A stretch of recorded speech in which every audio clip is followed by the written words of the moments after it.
राधा ने श्याम कहा, मीरा ने गिरधर, कृष्णा ने कृष्ण कहा, कुब्जा ने नटवर। ग्वालों ने पुकारा तुम्हें कह कर गोपाला, कोई कहे गोविंदा कोई गोपाला। मैं तो कहूँ सांवरिया बांसुरिया वाला, मैं तो कहूँ सांवरिया बांसुरिया वाला। ओम श्री विष्णवे नमः। मैं हूँ वामिका और आप सभी का हमारे चैनल आध्यात्मिक सागर में हार्दिक अभिनंदन है। आज आप सुनेंगे अधिक मास यानी पुरुषोत्तम मास महात्म्य का अध्याय 25। इस अध्याय में उद्यापन के बाद व्रत त्याग की विधि एवं धर्म वर्णन का प्रसंग है। वाल्मीकि जी बोले, संपूर्ण पापों के नाश के लिए, विष्णु भगवान की प्रसन्नता के लिए विधि पूर्वक धारण किए हुए नियमों को उद्यापन के बाद त्याग की विधि बताता हूँ। हे राजन, नक्त व्रत यानी रात्रि में भोजन करने वाला मनुष्य व्रत की समाप्ति में ब्राह्मणों को भोजन कराए। आयचित व्रत यानी बिना मांगे जो कुछ मिल जाए उसे ही खाकर रहे, उसमें स्वर्ण दान करे। अमावस्या को भोजन का नियम करने वाला दक्षिणा सहित गौ दान दे। आंवले से स्नान करने वाला दान में दही या दूध दे। हे राजन, फलों का नियम किया है तो फल दान करे, तेल छोड़ा है तो घी का दान दे, घी का नियम लिया है तो दूध का दान दे।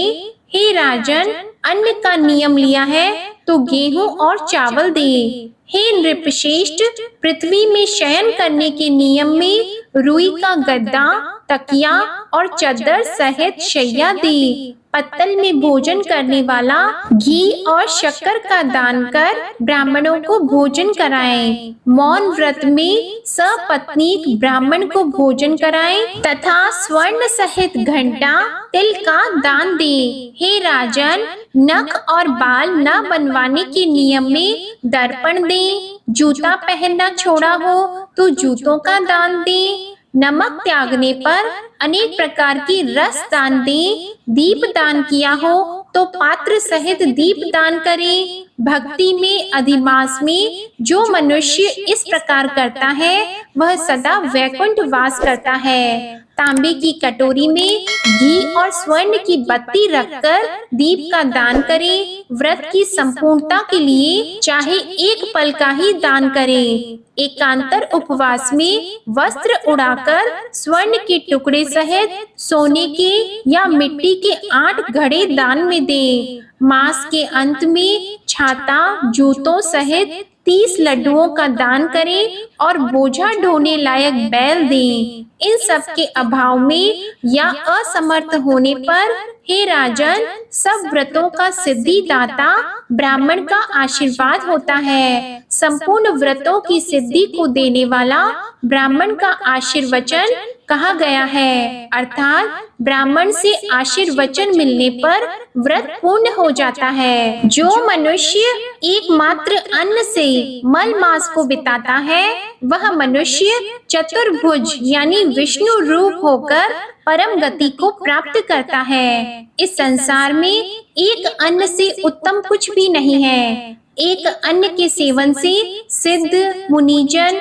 उत्कृष्ट मोक्ष को प्राप्त हुए हैं। जो मनुष्य अधिमास में रात्रि में भोजन करता है वह राजा होकर सब कामनाओं को प्राप्त करता है, इसमें संशय नहीं है। प्रातः काल देवता भोजन करते हैं, दोपहर को मुनिजन करते हैं, तीसरे पहर में पितृगण भोजन करते हैं और चौथे पहर में मनुष्य अपनी आत्मा की तृप्ति के लिए भोजन करें। हे राजन, जो सब समय को व्यतीत कर चौथे पहर में भोजन करता है उसके ब्रह्मा हत्या आदि सब पाप नाश हो जाते हैं। और हे महिपाल, रात्रि में भोजन करने वाले को सबसे अधिक पुण्य मिलता है और वह प्रतिदिन अश्वमेध यज्ञ का फल पाता है। जो हरि भक्त अधिमास में उड़द नहीं खाता है वह सब पापों से छूट जाता है। जो मनुष्य इस अधिमास में शुक्ल पक्ष और कृष्ण पक्ष की एकादशी का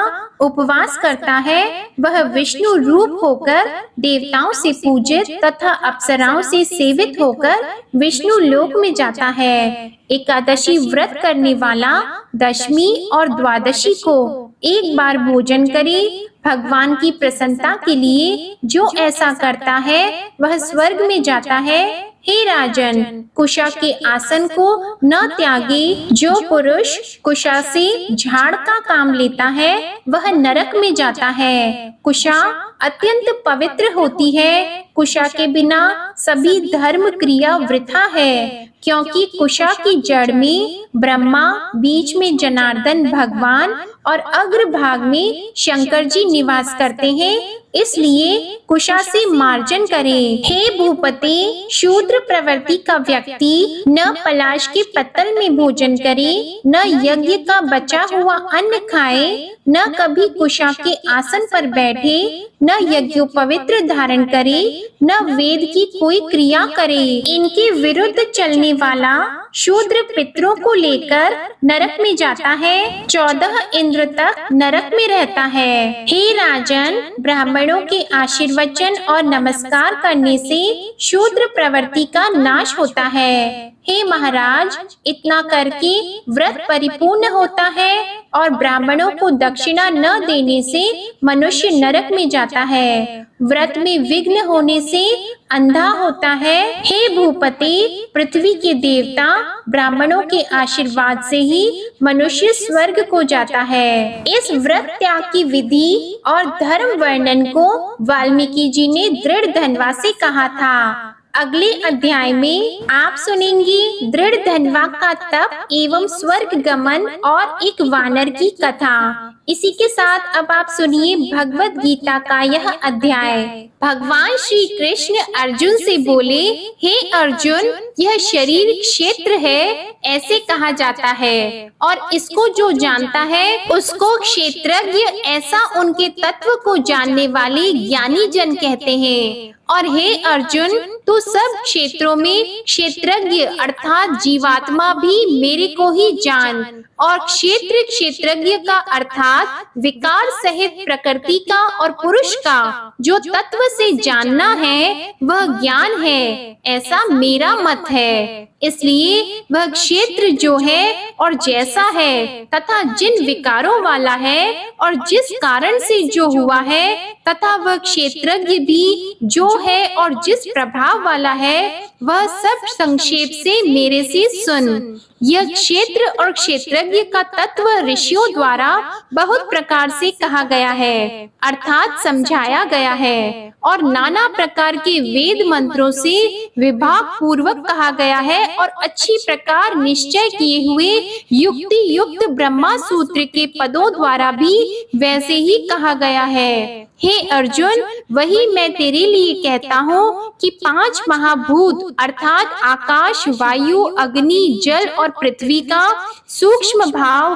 अहंकार, बुद्धि और मूल प्रकृति अर्थात त्रिगुणमय माया भी, तथा 10 इंद्रियां अर्थात श्रोत्र, त्वचा, नेत्र, रसना और घ्राण एवं वाक, हस्त, पाद, उपस्थ और गुदा, एक मन और 5 इंद्रियों के विषय अर्थात शब्द, स्पर्श, रूप, रस और गंध, तथा इच्छा, द्वेष, सुख, दुख और स्थूल देह का पिंड एवं चेतनता और धृति। इस प्रकार यह क्षेत्र विकारों के सहित संक्षेप से कहा गया है। हे अर्जुन, श्रेष्ठता के अभिमान का अभाव, दंभाचरण का अभाव, प्राणी मात्र को किसी प्रकार भी न सताना और क्षमा भाव तथा मन वाणी की सरलता, श्रद्धा भक्ति सहित गुरु की सेवा, बाहर भीतर की शुद्धि, अंतःकरण की स्थिरता, मन और इंद्रियों सहित शरीर का निग्रह,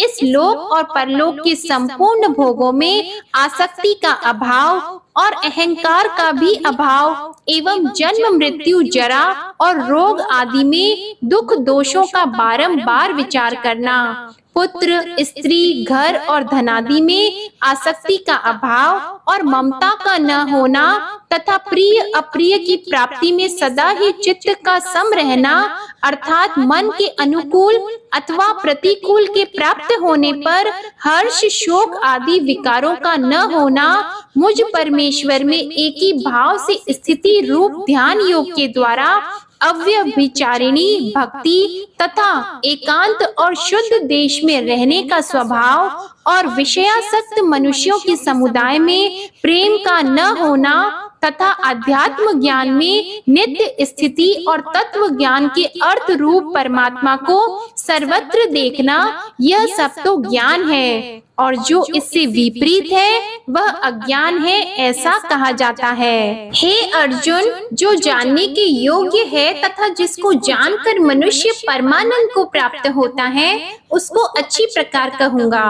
वह आदि रहित परम ब्रह्मा अकथनीय होने से न सत कहा जाता है और न असत ही कहा जाता है, परंतु वह सब ओर से हाथ पैर वाला एवं सब ओर से नेत्र, सिर और मुख वाला तथा सब ओर से श्रोत्र वाला है, क्योंकि वह संसार में सबको व्याप्त करके स्थित है और संपूर्ण इंद्रियों के विषयों को जानने वाला है, परंतु वास्तव में सब इंद्रियों से रहित है तथा आसक्ति रहित और गुणों से अतीत हुआ भी अपनी योग माया से सबको धारण पोषण करने वाला और गुणों को भोगने वाला है तथा वह परमात्मा चराचर सब भूतों के बाहर भीतर परिपूर्ण है और चर अचर रूप भी वही है और वह सूक्ष्म होने से अविज्ञेय है तथा अति समीप में और दूर में भी स्थित वही है और वह विभाग रहित एक रूप से